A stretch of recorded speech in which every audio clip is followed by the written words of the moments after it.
Welcome back. Thank you for staying with Morning Express. Pleasure to have you with us as we get to take a look at the latest in terms of the state of the economy. Well, the papers sort of hint towards some of the turbulent times various institutions are facing, one of them being Kenya Airways, which has hit turbulence yet again with the worst ever 36.2 billion shillings loss. That is one of the issues that we'll be deliberating on, including the papers also allude to some of the companies recording lower profit margins. And we're joined by various economists, so it will be proper to perhaps take an introspective look at why this is occurring and what needs to be done going forward. Joining me in studio, we have Stephen Mwakesi, who's a public policy analyst. We're also joined by Bunyasi Sakwa via way of Zoom. He's an Ambale Member of Parliament, as well as Dr. Exen Iraki, who's just joined us. He's an economist. Good morning, gentlemen, and many thanks for your time right here. I think it would be proper to pick it up where Trix left it, where, Bunyasi, you got to deliberate briefly on the state of affairs in the carrier Kenya Airways. Of course, we've just noticed one of the highest loss margins, 36.2 billion. Earlier on, they had recorded a lower loss margin of 28 billion shillings, and we'll definitely continue deliberating on this. I'd like to begin with you, Bunyasi Sakwa, perhaps noting that back in 2012, that is when Kenya Airways last did record profits in terms of their operation. Talk to us about the state of affairs, even before we delve into the push to actually make it a public listed company. Talk to us about this. Yes, it's okay. We know that in the aviation industry, profit margins can be quite low because it's very competitive. They have to make decisions sometimes into the future in terms of hedging. Should we commit on fuel, on the purchase of fuel at today's price that we agree, or should we wait it out? Those are decisions that can come out either way. How much aircraft do you lease? That depends on the realism of your own projections, and those can be made. Those errors can be made as professional errors, those as human errors, and so on. That's being generous. But I think in my view, I think like most of our institutions, KQ had also become people sought to make it a cash cow. For example, the aircraft they leased, people are feeling that those who leased the aircraft were right next to them, perhaps here in Kenya in association with others outside, in ways intended to make a big margin and so on. So the airline has been run, I think, in ways that were not always cutting edge from a business perspective. And I think we are beginning to suffer it. We have even conflicted it sometimes by hiring foreigners to bring them in, give the impression that a foreigner is going to bring in the best of what there is out there. Sometimes it's not the case. So I really feel that it's a time in which before we pump more money into Kenya Airways, we must look into it critically, because otherwise our high desire to have a national flag carrier flying may not be able to pan out. Kenya will not have all of the money that they can endlessly pump into Kenya Airways. And then you see some of the desires in the mergers that are being proposed, for example,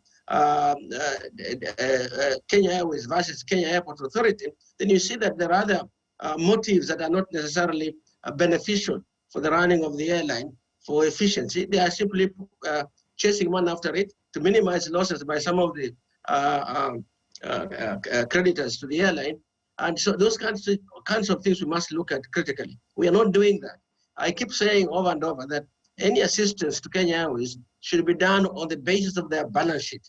I use the word balance sheet to simplify the argument, that to look at the state of their finances, the state of their operations, the consequent financial requirements, understand it, and seek changes first in the plan that will lead to revival, and then put money in it. You just can't put money in it when in fact, the money will go 1,000 different directions and we'll end up where we are. So I think this is a real challenge. Well, even as we continue deliberating on this, let me bring in Dr. Exen Iraki. I mean, this dismal performance in one way or the other has been attributed to the harsh impact of COVID-19 on the global aviation industry. So this is replicated in various places, but also looking back, this is not the first time, as I mentioned, that KQ has recorded losses amounting to billions of shillings. So as Bunyasi actually hints at, not just bailing out KQ, but being deliberate with the money. How exactly should we do this? Question. Because every country boasts of a national airline. A national airline is a part of national pride. So people talk about Kenya Airways, Ethiopian Airlines, Tanzanian Airlines. It is usually very much ingrained in our national psyche that we should have a national airline. But a national airline must be based on solid economics. So if you look at Kenya Airways losses for the last few years, there are a number of factors that have contributed. And one of them is COVID-19. COVID-19 probably came to expose the soft underbelly of our airline. And I'll give you a good example. If you look at the last few years, a lot of CEOs, as Honorable Bunyasi has put it, have been leaving. And one of the main indicators that a company has a problem is turnover of CEOs. So why do we bring CEOs? They come try and turn things around, and then they don't. And then the solution we are giving, to me, in my opinion, is not the best solution. I don't need the government takeover. The best solution to solve a company's problems. We are using Ethiopian Airlines as the best example that if the government takes over a company, it's going to perform well. But Kenya is not Ethiopia. We are operating in a very different environment, more liberalized environment. If you look at the leading airlines in the world, British Airways, Delta, Singapore Airlines, and so on, they are usually private entities. And I don't understand why we cannot privatize Kenya Airways, leave it the way it is, leave the market work, and let it compete so that we may get a smaller airline, but more efficient and more competitive. So I still believe that nationalizing Kenya Airways is not the right way to do. Let's have the market do its work. Okay, it's proper you mentioned that we're borrowing that from the Ethiopian Airways. Stephen Wakesi, what do you make of the clamor around nationalizing Kenya Airways? Because even as Kenya Airways awaits a boost from the government, roughly 28 billion, it's all pinned on that particular aviation management bill that is expected to be passed in order to actually give Kenya Airways the much-needed reprieve. When you look at this matter for Kenya Airways, it's an interesting one. I mean, this is a company that has gone through tremendous changes over the past decade. I think one of the things that really brought this particular company to its knees was the ambitious Mawingu project, which was done during the time of CEO Titus Naikuni, where the company went up ahead buying different sorts of planes and leasing, and also hedging heavily on fuel. And the cost of fuel went completely down, and they could not be able to make up for the operating losses that occurred. The government went ahead and bailed out this particular company. The creditors to KQ were converted into shareholders, and right now you can find that aside from the Treasury owning a huge chunk of the particular company, there's a significant shareholding being held by people who are actually owed money by KQ, and KLM's share is quite small at about 7%. So we still find that the company is really in the red. And in as much as the government has been proposing the setting up of this huge body that will be headed by a council chaired by the president to be able to lead the aviation sector out of this particular red light zone, I think there's still a lot to be done in terms of really restructuring the management of the company. It's very important that the company now looks internally and sees what are the best options it has. It has already begun a question of looking at how to really cut its wage bill. The argument has been proposed before is that you can be compared to a country like Ethiopia, but Ethiopia's how they are able to control their wages and operations and management segment of their budgets is quite lower as compared to what we have here in Kenya. And this has been quite the thing that has really hindered the national National Aviation Management Bill in Parliament, because a lot of the pilots and workers within the aviation sector are opposed to the kind of structural changes that are being put forward there. So it's a balance that both the legislators in Parliament and also the proponents of this restructuring within the aviation sector have to begin to relook keenly, because in as much as we are pumping money, I mean, we've just come from putting about 10 billion shillings into KQ. Now we are looking at an additional 28 billion being put in by the exchequer towards this particular company, without really working and looking at the fundamental issues of management and how we cut down on the wages and expenses that are being done in terms of operations. Then we will not really fundamentally change much. In the suggestion of being able to absorb it with the and take on the profit-making KAA being merged together with the Kenya Airways and also the aviation control services, we are seeing that it is just trying to hide from the reality, because in as much as KA is making about 2 billion shillings in terms of profit, the huge losses that KQ is making will turn the new entity into the red before we even move very far. So again, it's a management question. Let's fix management. Let's look at cutting down the expenses that the company is going through, and before we put in money. If we don't have a clear strategy, and I'm surprised that the chairman, who is leading one of the most profitable companies in the country, is also leading the worst performing company in the country. I think Michael Joseph should really look internally and see what's the best way forward, and not just escape to Parliament for government bailout to be able to turn around this company. And if it's a failure, it's a failure. Let's stop. Let's cut our losses and let's move to another thing altogether. Okay, Bunyasi, even as we speak about cutting expenses, cutting the cost of operation, I think it's quite appropriate to note that an airline definitely has a key role in the economy, and we saw KQ actually try to re-strategize in order to increase their revenue, change a couple of their airplanes to cargo flights, and this actually saw cargo revenue grow up to 311 million shillings. So in terms of boosting revenue within the carrier, Kenya Airways, this strategy was properly noted. How best should we go forward in terms of bringing more money into the company, even as we try and push away from this constant government bailouts? I think you have put it very well indeed, in the sense that they're looking at areas in which they can cut costs. They may be looking critically at areas in which they can be able to grow revenue.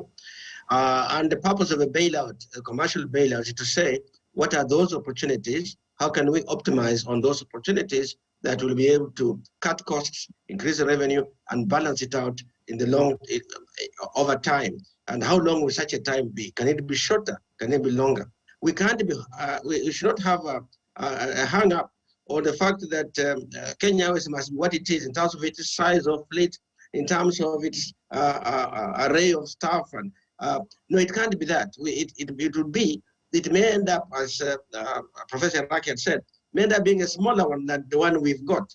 It may be, ultimately, may be able to get bigger. Ethiopia is always a good example for us. You remember that when Ethiopia was at war with Eritrea and earlier on the Somali, they kept flying. And they had such flexibility. They, in fact, set up the interim headquarters right here in Nairobi and kept flying, despite the fact that the country was at war. Their pilots would do military operations, we were told, and then come and fly civilian aircraft. Sorry, my light has a problem. It's not me, it's the just continue, sir. Which can I continue? Yes, kindly continue. Yes, so the Ethiopia, seems to provide a superior example of how you might be able to do it. Now, they say it's not always, the degree of freedoms are different, but I don't know if that's the reason. I think in Kenya, we are rushing to pour good money after bad money. And I think that we should also get much greater disclosure on what's happening inside. It's a private entity at the moment, and I'm sure that we'll only be told what we must know, but it's actually a very sad story. What we must not do in a year that we have COVID and other problems like that, put good money into KQ simply out of national pride. Okay, that's really proper. Allow me to interact with Professor right now. Even as we talk about KQ, and I mean the harsh economic times has definitely laid bare the soft underbelly of this company. Not just that, various companies are recording less and less profit margins. ICA Lion being one of them, the profits dipped with 16%. We're also looking at ABSA, whose profits dropped by 23% to 6.5 billion Kenya shillings. And this perhaps might point questions to the recovery path of not just the economy, but these specific companies as well. What needs to be done from a private and a public sector approach in order to boost revenue and profit margins as well? Whether I should respond to the Kenya Airways issue first before I respond to your second question or to your question. Because one of the things that Kenya Airways needs to do is to demystify air flying, to demystify flying. I think the dream of any kid on the Kenya streets is to fly. So if Kenya Airways demystifies flying, they will have enough customers. And number two, they can ship to cargo, who exports our flowers to Europe and so on. And very important, they need to be creative. For example, when I come for a stopover in Nairobi, I'm flying from Kinshasa or from Lagos and so on. I have maybe a 4 hours wait over in Nairobi. Why can't I be taken to one of the shopping malls to do some shopping? Why can't Kenya Airways take me to Nairobi National Park to see our wildlife? So being innovative is one way to turn Kenya Airways around. Now to your question, what can we do to turn or to get for the companies to get more revenues? I think everybody thought that with vaccine for COVID-19, the economy will turn over or turn around. But you can see what is happening to our vaccination process. It is slow, it is not as fast as expected, and most important, there's a lot of skepticism. People are not sure whether the vaccine will work or not. People who have not been to school are now WhatsApp experts on why you should not get vaccine. So for one way to make the economy recover, so that companies can start benefiting from economic recovery, is to give full information on vaccination, roll it out faster. I'm even suggesting, as the Honorable put it, that maybe we should involve the private sector more in distribution of vaccines. Remember that once we get the vaccine, it is no longer a medical issue. It is a supply chain issue. It is how you get the last mile. How do you get the last person to get vaccinated? So give people information. And once people get confident that we are going to recover from COVID-19, the economy is going to start recovering. The banks and other institutions that are recording losses are going to start benefiting from this recovery. So the question is, how soon do we make people feel that the economy is recovering, the economy is moving in the right direction? And one of the basic things we need to do is to give people information, whether it is the public sector, whether it is the private sector. There's too much skepticism in this country over very simple things like vaccine. We are behaving like Israelites. We have been crying for a vaccine, but once we get it, we start getting skeptical. The way the Israelites started crying over manna, that it is too common. Let's roll out vaccine like other countries. We open up the economy, and all these profits, all these losses we are talking about are going to be minimized. Okay, Mwakesi, I'd like to interact with you on this vaccine issue because we've seen a couple of bad headlines in terms of tough wars, internal bureaucracy, and failure to implement what was actually planned out in terms of the COVID-19 response. A little bit of hesitation in terms of release of information. Stakeholder involvement was also lacking, and this might also play a part in the slow reopening of the economy due to the slow uptake of the vaccine. Talk to us about this. You know, Jesse, when we look at the issue of vaccine, and I like that Professor Iraqi has really stuck on that because it's a very critical element in terms of economic recovery. I mean, right now, a lot of people have been very hesitant to put money back into the economy, to invest in a lot of other ventures that they would naturally be able to do because of fears. The numbers are rising. We're seeing quite a high positivity rate over the past few days. So anyone will be very hesitant in terms of doing any expansion, taking on a new loan, being able to do anything that would mean a revived economy. So how we treat and how we look at how we roll out the vaccination program is a very important aspect. Secondly, I think before we can even talk about the vaccination rollout, has the government put in place the necessary funds to acquire the vaccines that are required? Because at the moment, this is a very big question. There is a huge fight for funds for different competing interests. There's BBI, there's so many other things. There is issues to do with health, there's issues to do with counties and the revenues that they're expecting. So I know there's a big challenge in terms of how Treasury will be able to look into this issue and prioritize the acquisition of vaccines that are required, because at the moment the vaccines that we're holding are primarily meant for frontline workers, and we have not yet been able to procure the kind of vaccines that will be now required to ensure that the rest of the populace has access to this vaccine. So this is the number one priority. Number two, it's how are we really looking at the distribution pattern?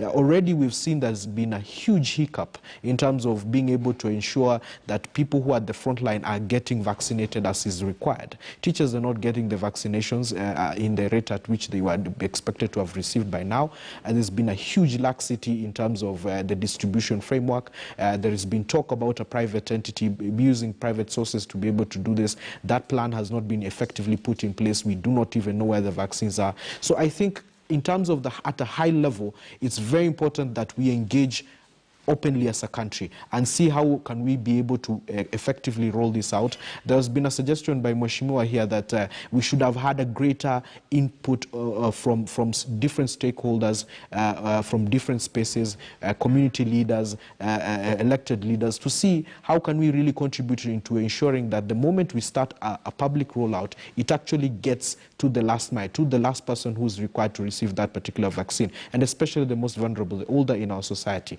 So I think we need to really relook this strategy, and I'm hoping that the president does put this into a serious consideration. If he could have another high-level conference on health, and especially in terms of rollout of this vaccine, it might be able to really open up the conversation, and we see that within the counties, the rollout of this vaccination does actually become effective as is anticipated. Okay. You definitely raised the proper issue about the funds being available for the procurement of vaccines, but at least according to the ministry's own projections, 90% of these vaccines will have been received through donations. Only 10% of the vaccines will have been purchased by government, at least by 2023. Saka Bunyasi, talk to us about the rollout of the vaccine, because in one way or the other, it definitely pegs down on the reopening of the economy as fast as we can get through this third wave and through the adverse effects of coronavirus. I'm sure things might start looking up for Kenyans. Talk to us about this. First of all, let us pick up from where Professor Iraki left off on this point. That it is a supply chain issue in terms of the quality of the. Well, we seem to have lost Sakwa Bunyasi even as he tries to establish connection. Let me bring in Professor. Professor, perhaps, well, we've re-established connection with Sakwa Bunyasi. I think you can continue kindly. Can you hear me? Yes, we can.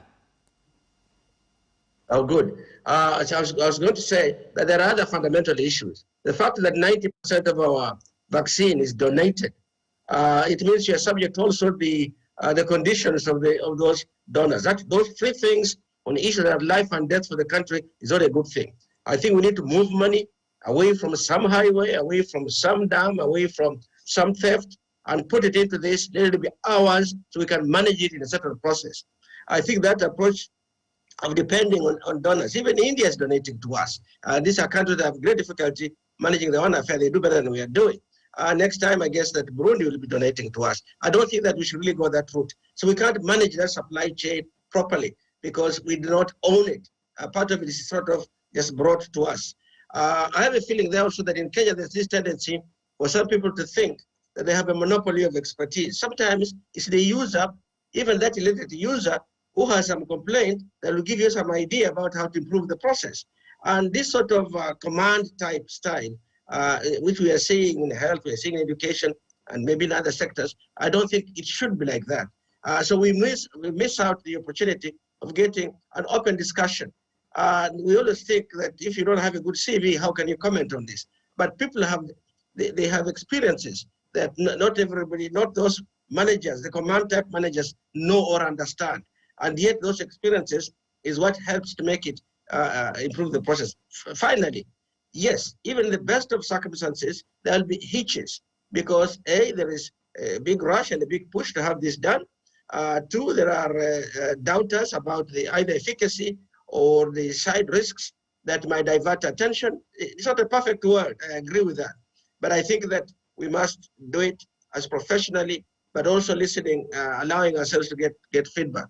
Lastly, I think that in terms of who should get it, I think that's something we really must work on strictly because those are our frontline workers, and if they don't get a level of immunity from this, they'll be down for longer periods, and then we'll be missing the critical inputs of our frontline workers. Okay, that's properly noted. Professor, even as we talk about vaccines, it's proper to note that borrowers might have a tough time going forward, even as the Central Bank of Kenya just yesterday threw borrowers into what is known as shark-infested waters in terms of ending the emergency measures that were put in place in order to have the borrowers restructure their loans due to the COVID-19 pandemic. And right now, banks are at liberty to book their loans as non-performing and subsequently actually go after securities if the borrowers continue defaulting. Talk to us about this because it's coming at a time where we're still reeling from the effects of the pandemic. And it's quite interesting to note that not each and every business has actually picked up from the adverse effects of this pandemic.